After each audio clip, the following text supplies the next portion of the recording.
दोनों मेहमान हजरात की मौजूदगी में उस वाक़े का जिक्र करता हूँ जहाँ मैं खुद मेहमान था, यानी आज से 2 रोज़ कबल जामे बिनोरिया आलमिया में मुझे ये मौका मिला।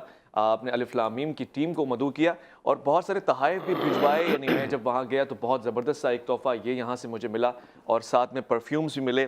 ये नसीहत और हिकायत से भरपूर ये सारी चीज़ें मुझे वहाँ से मिली। और एक और चीज़ जो मैं लेकर आया वो तमाम मदारिस के लिए पैगाम है कि इंटरनेशनली पाकिस्तान का इमेज अच्छा करने में जामे बिनोरिया आलमिया का बड़ा कारनामा है। और जिस तरह के स्टूडेंट्स वहाँ बैठे हुए थे, अंग्रेज़ी अरबी ज़ुबान में गुफ्तगू हो रही थी और वो सारे कारनामे बयान किए जा रहे थे और उनका इंटरेक्शन डिफरेंट ममालिक के सफ़ीर कौंसल जनरल्स वहाँ तशरीफ़ फरमा थे।